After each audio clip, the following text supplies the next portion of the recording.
Hey, everybody, it's me, Weaponized Cash. And look what we got here. This ain't no weeb game, unfortunately.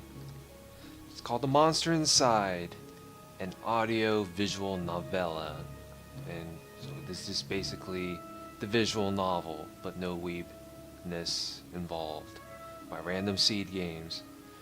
So, instead of doing resolution, all that simple adjustments, there's also chapters. Because I never played this. I never read this through before. You can also play this on the browser, but I feel like doing it on window mode. So let's give it a start and give it a read, shall we?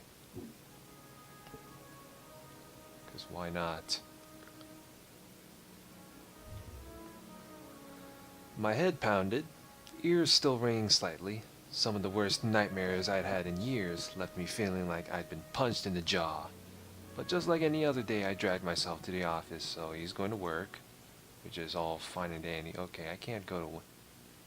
Okay, never mind. I thought I've lost my progress there. So he dragged himself to the office.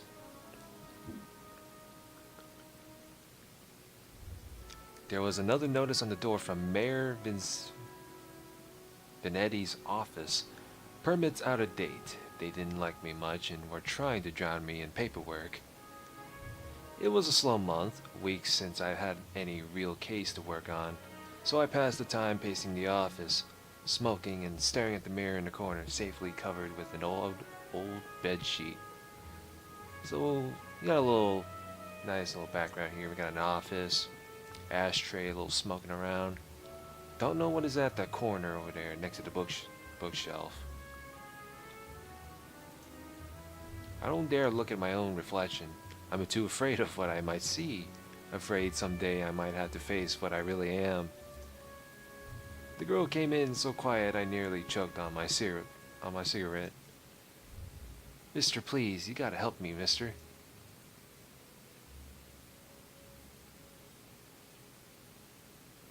Yeah, what can I help you with? Please, no one else will listen to me. Go on. She eyed me with just a dash of suspicion as I tossed back a handful of pills and chased him with a swig of whiskey. I could tell this might take a while. Her name was Lily. She told me she was his mistress, the man all over the newspapers, the infamous banker, Mr. Reginald Farnsworth. Mr. Farnsworth was a drunk, philandering bastard, but this girl seemed genuinely concerned that he had recently gone missing. Less concerned about the fact that Mr. Farnsworth's wife had just turned up dead in Central Park 2 nights ago, and I feel like I need to adjust this up a bit.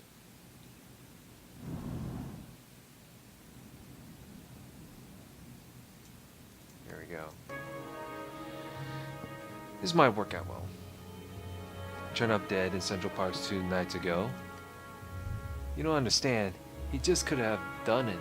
He hated his wife, but he couldn't have killed her. Everyone thinks it was him, and no one believes me. He's gotta be in trouble, you know.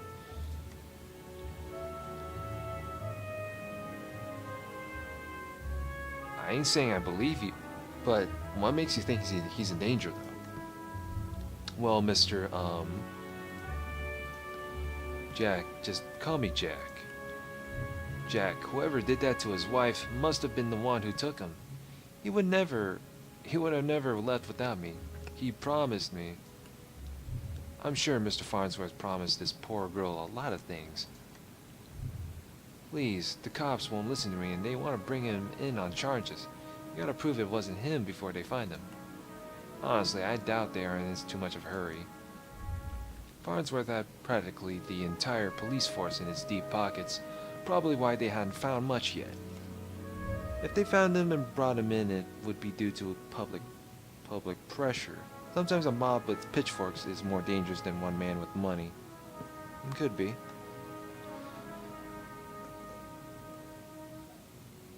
You've got my curiosity, but you might not like what I find. Oh, thank you, Mr. Jack. Thank you. But please, be careful. I don't think this was just any murder or kidnapper. I think it was a beast. What do you mean by that? Beast. The word struck me funny, like when you jar your elbow on a hard corner, hitting the funny bone. Not a word many use these days, except in hushed whispers and bedtime stories for children. Oh, they were real enough, alright. They just got better at hiding, controlling their unseemly urges. But I hadn't seen any monsters in nearly 15 years, back when I was still a cop myself.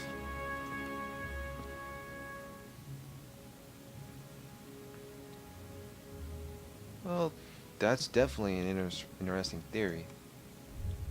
I just have a big feeling about it. Something tells me you can get to the bottom of it. You're good at this sort of thing. Sure, can't you see how busy I am with cases? I replied a little too harshly. Sarcasm wasn't my strong suit. I reassured her some more and sent her on her way. I didn't want to scare her, but I warned her before she left to keep her doors locked and call me if she saw anything suspicious. I didn't know if she was in any danger herself, but better safe than sorry. That night I made my way down to the Central Park. It was a long shot, but maybe there was something there the cops had missed. And there you go, chapter 1. That's the first chapter. Now we can move on to the next one. The scene was already picked clean by the cops days ago, but I've got a knack for finding the things others overlook. A knack, more of a symptom of a condition, other, less useful. Symptoms I kept in check, but for the time being, my keen sense of smell would come in handy. So we got another background.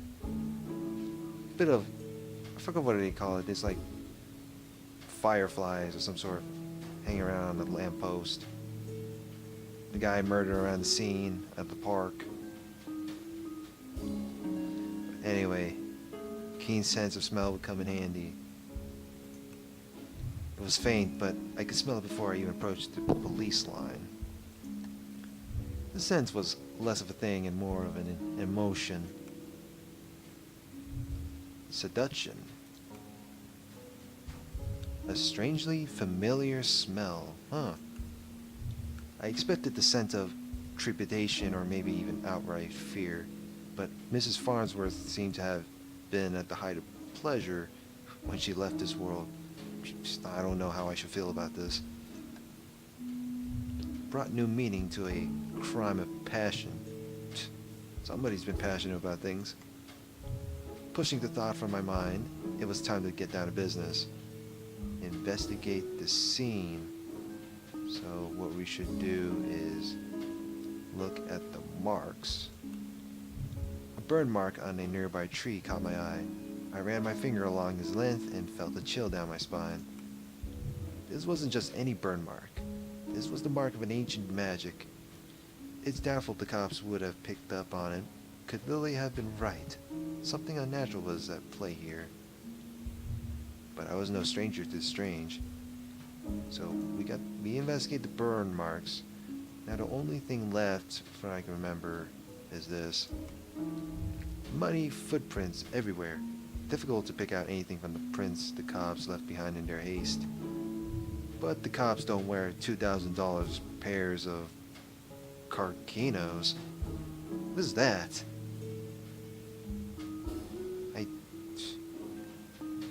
I never seen shoes that cost $2K. Freaking $2,000. What? It looked like Mr. Farnsworth was there that night and walked away on his own 2 feet.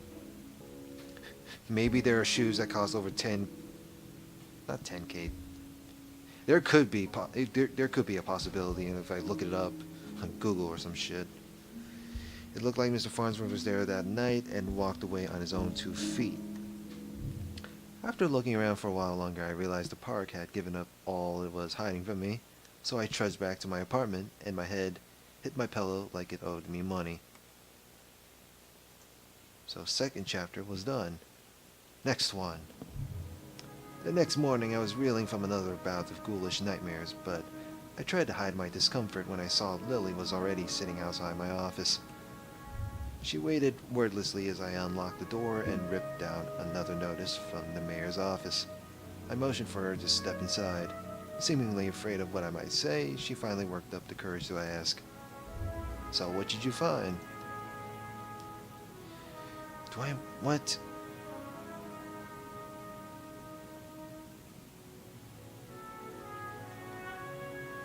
Not sure about beasts, but something unnatural was at play, you know. What do you mean by that? A spell's mark. Rarely seen these days, but unmistakable. Does what does that mean? What about Reggie? Do you know where he might be? There were signs he was at the scene and slipped away. My tone was indifferent towards her as I turned and grabbed a bottle from my desk drawer. A dryness in my throat made it difficult to swallow my meds. But you don't know where he went? Do you think the news this morning is related? And what news is that? Haven't you heard? Heard what? Yeah, but maybe you should tell me what you know about it, just in case. They found the police chief's wife dead down by the docks. They say it happened last night. Let me guess, did Chief Amato's missing too? My face might have betrayed a hint of satisfaction as she confirmed my suspicions, but it faded quickly. Amato was a shit cop and a shit chief. Oh, jeez. What did Amato do to be this shit in a job? Or do a shitty job, that is. He was half the reason I left the force. Oh, well, that's understandable. But now his wife was dead, and I had more questions than I did the day before. The gears in my head started to spin, which wasn't helped by the splitting pain at my temples. I told Lily I needed time to work, and she left slightly dejected, wanting more answers than I could provide. That night after the cops had cleared out of the docks, I would slip down and see what I could uncover concerning Mrs. Amato's untimely demise. And third chapter is done, and I guess what? Next one we do. And now here we are at the docks.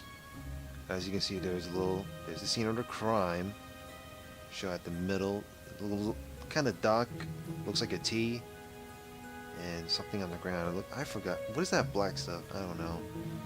The cold air smelled strongly of salt and oil, and could it be? What did he find? That smell again, like someone had bottled pure aerosol and used it as perfume. It hit me like a long forgotten memory, but the sensual fumes soon gave way to a rush of adrenaline. I knew exactly what the scent reminded me of, and that scared me more than not knowing it. I looked down at my hands, shaking. The nightmares, the headaches. No, I was better now, reformed, that is.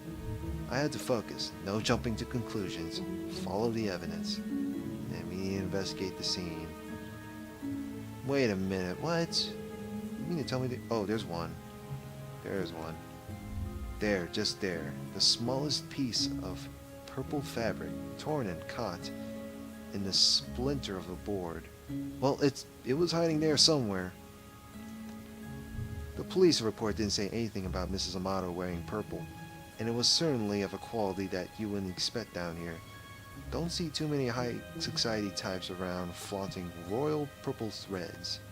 Yeah, it's like you can see it, but it was highlighting. Now, what is that black stuff? Red Phoenix cigarettes. Same shitty brand I smoke every day. Oh, I don't know. Depends on what is the shit brand that people usually smoke that they try to avoid. Or what is the shittiest cigarette brand? That is my question I'm trying to put out. And so anyway, it's Red Phoenix cigarettes, same shitty brand. Everyone's got their vice. I pulled out my own pack of Reds and lit up. I could already feel another headache coming on, but looking out over the waves seemed to help me forget. The cold helped me push down the uncomfortable thoughts that had been bubbling to the top of my brain. And that's the fourth chapter. Let's see how many we got here. So we got 3 more to go. Yeah, we can do this, no problem. I honestly don't remember the walk back to the office. Apparently, I spent the night in my easy chair. The air from the docks lingered on my clothes. It was still dark out. No, I checked the clock. How long had I been out? Had I really slept through the entire next day? Beats me. Every day is hell of a long day. A newspaper was sitting under the door. As I stood to fetch it, I nearly fell over. A wave of nausea hit me like a ton of bricks. I steadied myself and regained my composure. Before I even picked up the paper, I could already read the headline. Breaking news, mayor missing, and the wife is found dead. 2 cases is a coincidence, 3 is a pattern. The cops would come asking questions soon. They knew I had a history of antagonizing all the victims. I stumbled to my desk and slammed back 3 days worth of inhibitor pills. I couldn't take any chances. I had to investigate the scene to be sure. I threw on my jacket and went to the door. Lily caught me off guard on the other side. Oh, good old Lily. Jack, where are you off to? I've been trying to reach you all day. I've just been busy. I'm off to Mrs. Venetti's crime scene. Okay, but we need to talk when you get back. Stay safe. Or, just to add the word, please stay safe. She gave me a soft kiss on the cheek as I rushed off. Part of me wanted to stay and tell her it would be okay, but it would be a lie. So I'm guessing from what I remember, Lily is Jack's wife. So, I don't know, that's what I'm trying to get from this game. It would be a lie, you know what? That was a short chapter. Next one. What do we got here? So, a little bit of a noir scene. There's a dead person at the crime scene. It's like next to the manhole. Or was it a drain? Usually drain, manhole usually work the same. And then the crime scene is right by the car. And the dumpster. And there's a little garage as well. Or, in other words, an apartment complex. The alley was located just behind the high-rise apartments where Mayor Venetti and his wife lived. I could tell the police were spooked now. The crime scene was even sloppier than the last. They hadn't even bothered to submit the trash into evidence. Yeah, why didn't they? So, that's the trash. And what about the car? Who knows? And nothing on the manhole, but we gotta do the trash first. Why wouldn't they at least look through the dumpster? It seems untouched. No one wants to do the dirty work. Yeah, exactly. Doing work as a cop, there's always dirty work, you know. But I know how to find the good stuff. It really doesn't take long if you know what to look for. Lightweight bags usually means someone was dumping the documents. If you were lucky enough, they didn't want to bother to shred them. Jackpot. Shell companies. Shady stock trades, bribes. I knew the mayor Venetti was crooked, but this was unbelievable. And there was more. Letters between Mayor Venetti and Chief Amato, talking about me.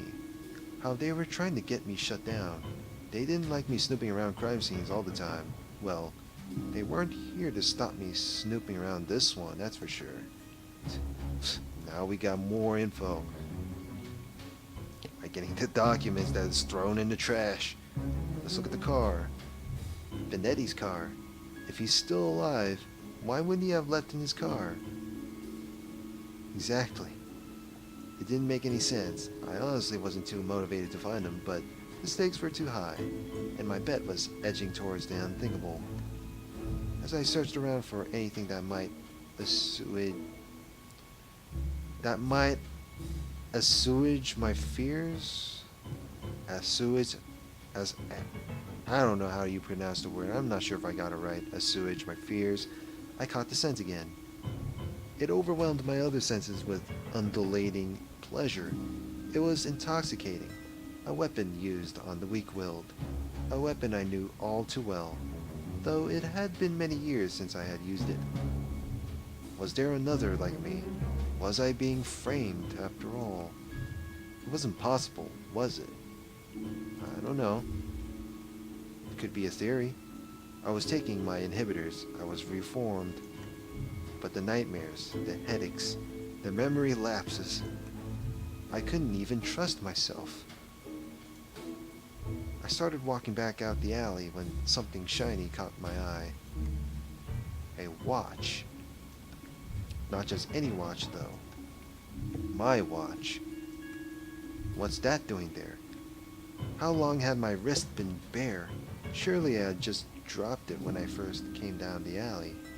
I checked the time just before I left the office, hadn't I? Or had I used the wall clock? I couldn't be so sure. I couldn't be sure of anything. So he ran. And that's chapter 6. Last chapter. I don't know why I ran back to the office. The cops would probably show up any minute to knock the door down and cart me away. They would put it together before long. Maybe it would be best for everyone if I simply faced my own reflection. But Lily was still there waiting for me. Oh man. Jack, what's wrong? You look like you've seen a ghost before. Okay. That's a little bit too loud. There we go. It looks like you've seen a ghost. My own ghost has came back to haunt me from the past. You're not making any sense, Jack. Just come, please sit down. You don't understand. You're not safe around me. I took a good last look at her as I prepared to shove her out the door. I noticed she was wearing the same thing she had when she first came to my office 3 days ago. A beautiful purple dress. Odd that I hadn't really noticed before, but it made her seem out of place, out of time. And it was frayed around the edges, torn in places. My chair caught my fall as my knees failed me. It was you. You are the monster. Succubus. Oh, Jack, we are one and the same, you and I. We are both monsters. I'm simply more honest with myself. There's no such thing as reformation. Those pills you take only make you dull. Beasts like us should never suppress our true natures as you have, Incubus. Those men were probably dead too, now I figured. She probably took them to her lair and harvested their seed. So, you've done all this just to wake me up? You could say that, though it seemed enough just to have you doubt yourself. You believed you were still capable of such horrors, which means deep down you probably are. You can't escape it. Now I need you to complete the deed. You took my watch and messed with my head. Oh, don't act like I didn't do you a favor. Those men hated you and wanted you gone, and now they are gone. I mustered the strength to stand again, moving casually to the window by the corner. She was right about one thing. I was dull, weak compared to her. If I refused her and she attacked me, I was a dead man. I had to keep her talking. I've never met a succubus who seduces and kills women. Oh please, such a 14th century stereotype. I don't discriminate when it comes to pleasures of the flesh. But I do still need an incubus like yourself to take the tainted seed I've harvested from those awful men and planted among the fertile masses for me. I'm tired of draining my lovers just to survive. I'm ready to settle down and start a family. So basically, from the purple dress and all, and leading on from the crime scenes and such, it turns out Lily was behind this, and now she wants to reproduce. That maniacal laughter. I positioned myself carefully, making sure she was looking my direction. Sorry, but I'm not your guy. And then, wow, so the thing covered from the corner was a mirror. With a quick flick of my wrist, I whipped the old bed sheet off of the corner mirror. Lily was blinded by her own reflection and sucked into the mirror with a painful monstrous scream. Trapped. Shielding my own eyes, I pulled a revolver from my desk side drawer, aimed it at the mirror, and fired. And he shattered the mirror with a bullet.